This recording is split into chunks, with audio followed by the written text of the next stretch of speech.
1998, I was diagnosed with multiple myeloma, which is cancer of the bone marrow. It's an incurable cancer, and when I was first diagnosed, my family and I did a lot of research, and everything said, 3 to 5 years. That's all that I had, and I knew that that just wasn't acceptable to me. So we came to, we spoke to Dr. Holroyd here at Phoenixville, and we also went to University of Pennsylvania and spoke to them there. We also got second opinions for all of the treatment that I went through. And my first round of treatment was here at Phoenixville Hospital. It was heavy-duty stuff. And then I went to University of Pennsylvania and had 2 stem cell transplants, which was very, very aggressive, but it's something that I knew if it was going to get me over that hurdle, it's something that I absolutely needed to do. Within the first year, I had my 2 stem cell transplants. I have never really had a doctor tell me I was in remission. What a lot of the groups call it is they say I've plateaued. I come to the cancer center every month. I have blood work done. I'm on a drug that I need to come every month to have blood work done just so I'm able to get the drug. It was an experimental drug the time I started to take it. The FDA approved it for my type of cancer. So it's coming up on 10 years almost since I was diagnosed, and I am just as happy as could be. The doctors here, the nurses, everyone, they've been so, so helpful throughout the almost 10 years that I've been here. I could never ask for anything more here at University of Pennsylvania. I have had so much support throughout the past 10 years. First of all, being my family have been there for me 100%. When I was first diagnosed, we actually got together and talked about, okay, what are we going to do as a family? We talked to everyone here and at University of Pennsylvania. We got the second opinion.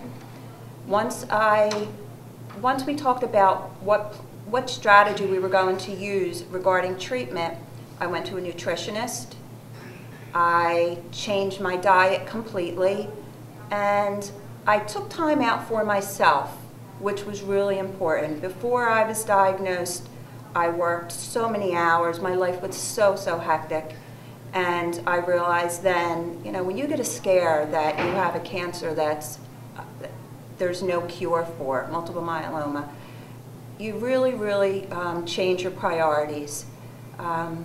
My sister's my best friend. She's been there for me 100%. My husband, when I was first diagnosed, my daughter was only in 4th grade, and I knew I was going to fight until the end because she's my baby, and she's a freshman in college now. And I knew then that I was going to see her graduate from high school through college, and I wanted to see her walk down the aisle.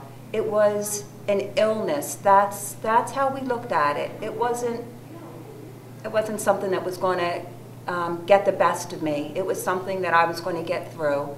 And that's how I thought about it. And then, of course, all of the doctors and nurses have just been so, so phenomenal. I would like to tell you a little story.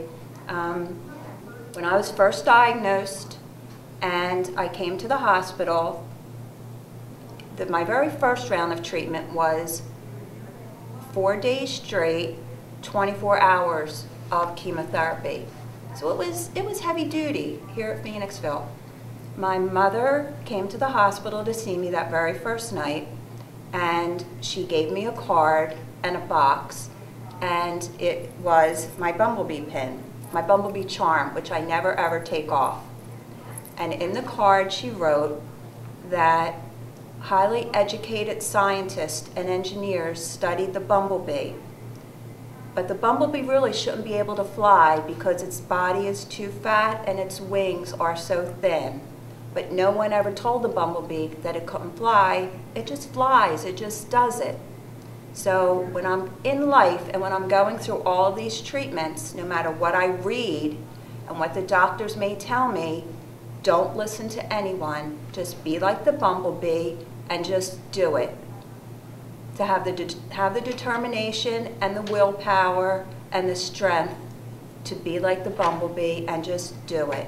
So it was inspirational to me. My mother gave me my bumblebee charm. I actually have a bumblebee tattoo. Through all of this, I decided I needed to do something different, and I got a bumblebee tattoo, and I collect bumblebees. I would like to say, as a patient, you need to take control of your illness. The doctors are wonderful. They're so, so good. But you really need to get the second opinions, to ask the questions, and to find the support. If you don't have it within your family, I am so fortunate to have the support that I have through family and friends. But if you don't have it, reach out and find someone that can help you. There are so many people within the American Cancer Society, the Relay for Life, here in the hospital, that will help you receive all the information that you have, or even just to hold your hand while you're going through your treatment. That's one thing that I would suggest to people, is to find someone to be with you all the time, or as much as possible.